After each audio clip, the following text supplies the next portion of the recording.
बिस्मिल्लाहिर्रहमानिर्रहीम। अस्सलाम वालेकुम। हम आज के लेक्चर में पढ़ेंगे work done by gravitational field. Previous topic में हम लोगों ने पढ़ा था work done by variable force, और तब हम लोगों ने एक एग्जांपल ली थी जिसमें हमने कहा था कि ग्रेविटी जो है वो ग्रेविटेशनल फोर्स जो है वो एक वेरिएबल फोर्स है। यानी कि हम एक ऑब्जेक्ट को जब हम अपवर्ड थ्रो करते हैं या ऊपर से वो ऑब्जेक्ट नीचे आता है तो दोनों सूरतों में फोर्स ऑफ ग्रेविटी की वैल्यू कॉन्टीन्यूसली चेंज करती रहती है। अब ग्रेविटेशनल फील्ड जो है वो एक वेरिएबल, ग्रेविटेशनल फोर्स जो है वो एक वेरिएबल फोर्स है, और आज के टॉपिक में हम लोग स्टडी करेंगे work done by gravitational field. So gravitational field जो वर्क करती है उसको कैलकुलेट करने के लिए हमारे पास जो फॉर्मूला है वो है W is equals to mgh। m mass of object, g acceleration due to gravity, और h जो है वो हाइट ऑफ ऑब्जेक्ट है। यानी कि जिस ऑब्जेक्ट हम किसी हाइट पर जब मूव करते हैं या हाइट से नीचे आ रहा होता है, दोनों सूरतों में जो वर्क है उस वक्त उस पर परफॉर्म जो कर रही होती है वो होती है फोर्स ऑफ ग्रेविटी। अगर ऑब्जेक्ट ऊपर से नीचे आ रहा हो, ग्रेविटी की डायरेक्शन में मूव कर रहा हो, उस केस में हमारे पास वर्क की वैल्यू होती है mgh। लेकिन अगर ऑब्जेक्ट ग्रेविटी से ऑपोजिट मूव कर रहा हो, यानी कि नीचे से ऊपर जा रहा हो, हमने इसको अपवर्ड थ्रो किया हो, तब उस ऑब्जेक्ट की डायरेक्शन जो होती है वो ग्रेविटी की डायरेक्शन के ऑपोजिट होती है। In that case work is equals to minus mgh। Minus इसलिए क्योंकि opposite to the direction of acceleration due to gravity. अब ग्रेविटेशनल फील्ड या ग्रेविटेशनल फोर्स जो है वो एक कंजर्वेटिव फील्ड है। अब कंजर्वेटिव फील्ड क्या है तो हम लोग उसकी डेफिनेशन देख लेते हैं। The force field in which work done is independent of the path followed. ऐसी फील्ड जिसमें हम लोग वर्क डन जो है वो किसी भी पाथ से हम लोग करें, किसी पाथ के थ्रू करें, हर सूरत में हमारे पास वर्क की वैल्यू सेम है। यानी कि हमने अगर ऑब्जेक्ट को एक पॉइंट से दूसरे पॉइंट तक मूव कराना है और हम डिफरेंट पाथ्स को यूज़ करके वर्क करते हैं तो हर सूरत में हमारे पास जो वर्क की वैल्यू है वो सेम आएगी। अब हमारे पास कंजर्वेटिव फील्ड की एक और डेफिनेशन भी है, वो है work done in a closed path is zero. यानी कि ऐसी फील्ड जहाँ पर हम लोग किसी क्लोज पाथ में जब वर्क परफॉर्म करते हैं तो उसकी टोटल वर्क जो है हमारे पास ज़ीरो आ जाए। यानी कि ऑब्जेक्ट को हम अगर ए से बी तक मूव करते हैं और वापस ए तक लेकर आते हैं तो ये क्लोज्ड पाथ है, उस सूरत में हमारे पास वर्क, टोटल वर्क जो आएगा वो हमारे पास ज़ीरो होगा। अब हम लोग कंजर्वेटिव फील्ड के कॉन्सेप्ट को स्टडी करने के लिए हम लोग एक एग्जांपल लेते हैं, और वो एग्जांपल हमारे पास फिगर 4.8 में ड्रॉन है। आप इसमें देख सकते हैं कि हमारे पास एक ऑब्जेक्ट है, उसको हम मूव करा रहे हैं from point A to point B. अब ए से बी तक मूव कराने के लिए हम लोगों ने तीन तरह के पाथ्स यूज़ किए हैं। पहला हमारे पास पाथ 1 है जो कि ए, डी और बी है, और दूसरा हमारे पास पाथ 2 है which is A, C, B, और तीसरा पाथ जो है ये ब्लू लाइन से आपको डिनोटेड है which is A to B. अब हम लोगों ने कंजर्वेटिव फील्ड की पहली डेफिनेशन को यूज़ करते हुए which is work done is independent of path followed. यानी कि हम लोग ऑब्जेक्ट को ए से बी तक मूव कराएंगे using path 1, path 2 and path 3, और तीनों पाथ्स के लिए हम लोग टोटल वर्क कैलकुलेट करेंगे और हमारे पास हर पाथ के लिए वर्क की वैल्यू सेम आनी चाहिए।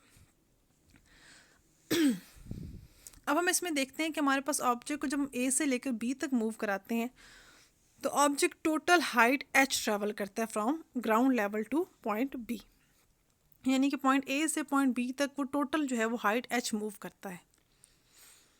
अब हम सबसे पहले वर्क कैलकुलेट करते हैं for path 1 which is A, D, B. अब वर्क का हमने फॉर्मूला पढ़ा है W is equals to mgh। अब हम ऑब्जेक्ट को जब ए से लेकर डी तक मूव कराएंगे तो अब W is equals to mgh, लेकिन यहाँ पर आप देख सकते हैं कि ए से लेकर डी तक किसी भी किस्म का इस पर वर्क इसने हाइट मूव नहीं की। यानी कि हमारे पास h की वैल्यू जो है यहाँ पर ज़ीरो है, ऑब्जेक्ट हॉरिजॉन्टली मूव कर रहा है। तो यहाँ ए से लेकर डी तक जो वर्क होगा उसकी वैल्यू आ जाएगी हमारे पास ज़ीरो। अब ऑब्जेक्ट का वर्क हमने कैलकुलेट करना है डी से लेकर बी तक। अब डी से लेकर हमने बी तक ऑब्जेक्ट को लिफ्ट कराया है तो हमारे पास वर्क की वैल्यू चूँकि इस केस में आ जाएगी माइनस mgh। माइनस इसलिए क्योंकि अब ये ऑब्जेक्ट जो है वो ग्रेविटी के ऑपोजिट यानी कि अपवर्ड डायरेक्शन में मूव कर रहा है। तो हमारे पास टोटल वर्क आ जाएगा from A for path A D B which is equals to 0 plus minus M G H, यानी कि टोटल वर्क हमारे पास आ जाएगा माइनस एम जी एच। अब ये हमारे पास वर्क आ गया फॉर पाथ 1। पाथ 1 के लिए हमारे पास वर्क की वैल्यू, टोटल वर्क की वैल्यू आ गई है माइनस एम जी एच। अब इसके बाद हम लोगों ने वर्क कैलकुलेट करना है for path 2 which is A C B. अब हम इसके लिए वर्क कैलकुलेट करेंगे। अब from point A to C work जो है वो हमारे पास क्या आ जाएगा माइनस एम जी एच, क्योंकि ऑब्जेक्ट को हम अगेन लिफ्ट कर रहे हैं opposite to the gravitational force. उसके बाद हमारे पास सी से लेकर बी तक अब ऑब्जेक्ट ने किसी भी उसकी हाइट में चेंज नहीं आया, वो उसी हाइट पे ही मूव कर रहा है। हाइट में चेंज नहीं आया तो वर्क हमारे पास इस केस में हो जाएगा 0, क्योंकि यहाँ पर हमारे पास हाइट की वैल्यू जो है वो 0 हो गई है। तो total work for path A C B is equals to minus M G H plus 0, और हमारे पास टोटल वर्क आ जाएगा माइनस एम जी एच।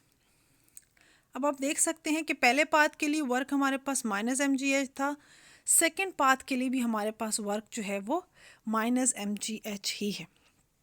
अब आखिर में बारी आती है कर्व्ड पाथ की, पाथ 3 की। अब पाथ 3 के लिए हम लोगों ने वर्क की वैल्यू को कैलकुलेट करना है, टोटल वर्क को।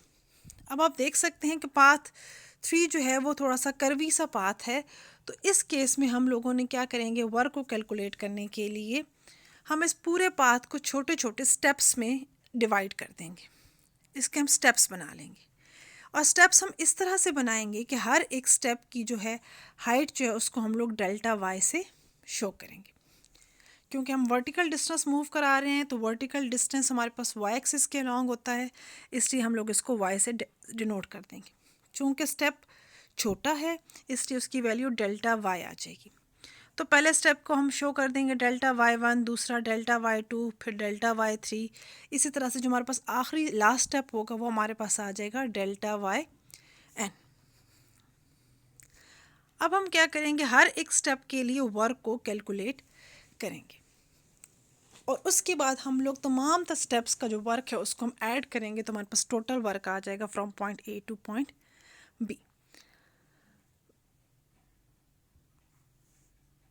अब हम लोग पॉइंट ए से पॉइंट बी तक सबसे पहला स्टेप है स्टेप 1, उसमें जो हमारे पास वर्क आएगा वो हमारे पास होगा माइनस एम जी एच, क्योंकि यहाँ पर हमारे पास जो ऑब्जेक्ट है वो डाउन लिफ्ट हो रहा है, यानी कि नीचे से ऊपर को मूव कर रहा है।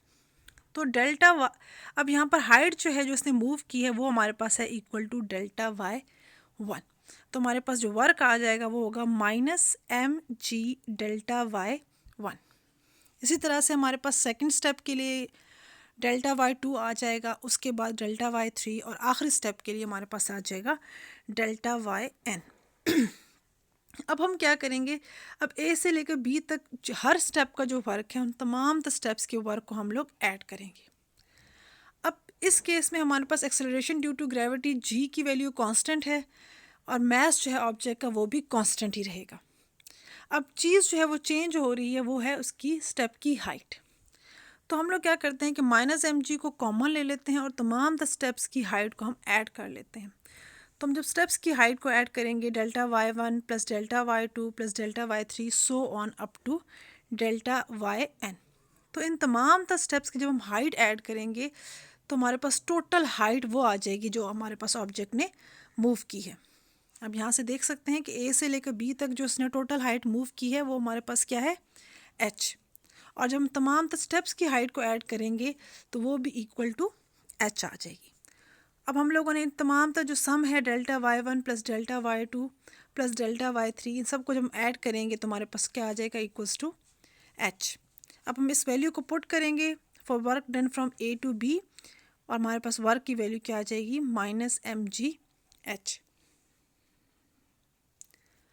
तो आप इसमें देख सकते हैं कि अगेन पाथ 1 और पाथ 2 की तरह पाथ 3 में भी जो टोटल वर्क है या नेट वर्क डन है वो हमारे पास किसके इक्वल आ गया है, minus M G H, which proves that gravitational field is a conservative field. यानी कि हम लोग चाहे पाथ 1 से ऑब्जेक्ट को मूव कराएं A to B, पाथ 2 से मूव कराएं या पाथ 3 से मूव कराएं, किसी भी हम पाथ को यूज़ करेंगे टोटल वर्क हमारे पास सेम आएगा. Work done is independent of path followed. अब दूसरी डेफिनेशन जो हमारे पास है कंजर्वेटिव फील्ड की, which is the work done in closed path is zero. ठीक है. अब हम लोग ग्रेविटेशनल फील्ड के बारे में मैंने आपको बताया कि ये कंजर्वेटिव फील्ड है, तो हम एक क्लोज पाथ सपोज कर लेते हैं और उसके लिए भी हम वर्क को कैलकुलेट कर लेते हैं. अब वो क्लोज पाथ जो है वो हमारे पास आ जाएगा ADBCA, यानी कि हम ऑब्जेक्ट को पहले A से D से B से C और C से वापस A तक लेकर आएंगे तो हमारे पास एक क्लोज पाथ बन जाएगा. अब हम उस क्लोज पाथ के लिए जब वर्क को कैलकुलेट करेंगे तो टोटल वर्क हमारे पास ज़ीरो आना चाहिए. तो लेट अस सी कि कैसे हमारे पास, क्या इस केस में हमारे पास work, total work close path के लिए ज़ीरो आता है या फिर नहीं. सबसे पहले हम ऑब्जेक्ट को मूव कराते हैं from point A to D. यहाँ पर वर्क की वैल्यू क्या थी, W is equals to mgh. अब इस केस में आप देख सकते हैं कि h की वैल्यू ज़ीरो है तो A से लेकर D तक जो वर्क है वो हमारे पास ज़ीरो हो गया. No D to B, again हम ऑब्जेक्ट को लिफ्ट कर रहे हैं अपवर्ड डायरेक्शन में, तो ग्रेविटी से हमारे पास हम ऑपोजिट मूव कर रहे हैं तो यहाँ पर जो वर्क आएगा वो होगा -mgh. पहले A से D तक ज़ीरो, D से B तक -mgh. अब फिर B से C, अब B से C ऑब्जेक्ट मूव कर रहा है तो हाइट में उसकी कोई चेंज नहीं आ रहा. अगेन इस केस में जो वर्क है उसकी वैल्यू जो है वो ज़ीरो हो जाएगी. अब फिर ऑब्जेक्ट हमारे पास मूव करेगा C से A तक. अब C से जब A की तरफ मूव करेगा तो वो in the direction of gravity move कर रहा है तो हमारे पास वर्क की वैल्यू क्या आ जाएगी, mgh. अब हम लोग अगर A से D work zero, D to B -mgh, B to C again zero and C to A mgh. अब हम तमाम तर वर्क की वैल्यूज़ को हम ऐड करेंगे तो आप देख सकते हैं कि इस केस में हमारे पास टोटल वर्क ज़ीरो आ जाएगा, जो कि प्रूव करेगा कि work done in a close path is zero. Hence gravitational field is a conservative field. That's all for today's lecture. अल्लाह हाफिज़.